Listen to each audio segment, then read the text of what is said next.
राधे राधे सभी को। तो कल जो मैंने वीडियो पोस्ट करी थी तो उस पर किसी ने कमेंट किया हुआ था कि आप नवरात्रि क्यों नहीं मनाते। तो भाई ज़रूरी नहीं है ना कि जो हर किसी के घर मान्यता हो वो हमारे घर भी, मतलब हम ये वाले नवरात्रे नहीं मनाते जो सितंबर और अक्टूबर में आते हैं ना, वो वाले हम मानते हैं। उनमें मैं फास्ट भी रखती हूँ और हम कन्या पूजन भी करते हैं। तो मतलब मेरे मायके में तो ये दोनों मनाते हैं, जैसे ये वाले नवरात्रे भी, और जो आगे वाले नवरात्रे आते हैं 6 महीने बाद वो भी मनाते हैं। लेकिन इनके यहाँ नहीं मनाते मेरे ससुराल में। तो मुझे इन्हीं के रूल फॉलो करने पड़ेंगे। ये तो है नहीं कि मैं अपने घर के रूल फॉलो कर लूँगी। तो रीति रिवाज अपने अपने घर के होते हैं, और ये वाले नहीं मनाते तो इनके पूर्वजों में कुछ दिक्कत हुई होगी कभी, इसलिए नहीं मनाते होंगे। कुछ तो हुआ होगा कभी।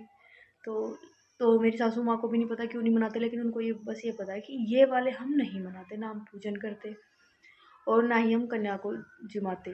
तो मतलब ऐसे नहीं होता कि आप जो आपके घर पे मना रहे वो हमारे घर भी मनेगा। नहीं भाई, सबके अपने खुद के रीति रिवाज, खुद की परंपराएं, खुद का पूजन, खुद की माता, सब सब खुद का होता है भाई। सबके अपने रीति रिवाज होते हैं, कहीं पे कुछ है कहीं पे कुछ है। तो आप किसी पे अपने रीति रिवाज थोप नहीं सकते ना। और ये तो जरूरी नहीं है ना कि जो आप मना रहे हो वही हम भी मनाए, है ना। तो इसलिए ऐसे कमेंट ना किया करो कि आप क्यों नहीं मनाते, सब मना रहे हैं। सब मना रहे हैं तो अच्छी बात है, सब मना रहे हैं बहुत अच्छी बात है। हम नहीं मना रहे तो हमारी भी कुछ मजबूरी होगी, इसलिए हम नहीं मना रहे, है ना। तो इसलिए तो थोड़ा सा मतलब समझा करो सामने वाला, अगर कुछ नहीं कर रहा तो कोई रीज़न होगा ना उसका। अब मैं ये तो है नहीं कि वीडियो बनाने के लिए कि भाई सब नवरात्रे मना रहे हैं, ये ट्रेंडिंग चल रहा है मैं भी बनाने लग जाऊँ। नहीं भाई, घर के रिवाज, घर की परंपराएं भी कुछ होती है।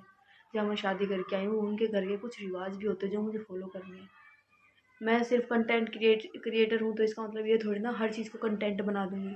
नहीं भाई, ये सब कंटेंट नहीं होता। जो माता रानी है या फिर कुछ भी है जो पूजा से रिलेटेड है, तो वो पूजा से जो रिलेटेड है वो कंटेंट नहीं होता है। मतलब कुछ पर्सनल, कुछ मतलब चीज़ें ऐसी भी होती है जो छुपानी भी पड़ती हैं। और प्रेमानंद महाराज हमेशा एक बात बोलते हैं कि अपने पूजन को या फिर अपनी पूजा को कभी किसी को मत दिखाओ।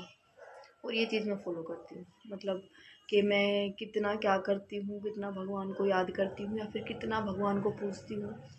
तो मैं पहले बता देती थी लोगों को, लेकिन अब मैंने एक बार प्रेमानंद महाराज को कहते हुए सुना था कि अपना जो पूजन है या फिर आप जो पूजा करते हो, भगवान का ध्यान करते हो, उसको कभी भी किसी को मत बताओ। क्योंकि ऐसा बोला जाता है कि जितने कानों में वो पड़ता है उतनी ही आपकी पूजा का जो अपना असर होना था या फिर जो उसका प्रभाव पड़ना था वो कम होता चला जाता है।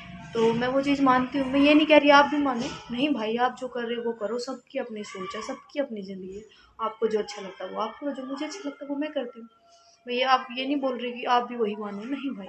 मैं प्रेमानंद जी महाराज को बहुत मानती हूँ और मैं कोशिश करती हूँ जो वो बहुत बताते हैं उसको अपने जीवन में अपनाऊँ जहाँ तक हो सके। ऐसा भी नहीं है कि मैं सारी चीज़ें मानती हूँ। बहुत सारी चीज़ें होती हैं जो मेरे मन में भी हो जाती, नहीं यार ऐसा तो नहीं होना चाहिए, मैं नहीं कर सकती ऐसा। तो लेकिन मैं जो बोलते हैं ज़्यादातर 90% चीज़ों पर मैं फोकस करने की कोशिश करती हूँ और उसे अपने जीवन में अपनाने की कोशिश करती हूँ। तो इसलिए भी मैं बहुत सारी चीज़ें हैं जो नहीं दिखाती। और व्लॉग में मैं अपनी डेली रूटीन दिखाती हूँ, लेकिन बहुत सारी चीज़ें हैं जो मैं दिखा नहीं सकती। सब कुछ तो नहीं ना मैं अपना पर्सनल है जो वो यूट्यूब पे डाल सकती ना। तो इसलिए भी थोड़ा सा बहुत सारी चीज़ें हैं जो मैं नहीं करती। तो ऐसा मत सोचा करो ये कुछ ही नहीं करती जो दिखाती नहीं। मतलब पूरा दिन होता है भाई, मैं छोटी छोटी क्लिप ही तो बनाती हूँ, बाकी सब सब कुछ थोड़ा दिखाती हूँ।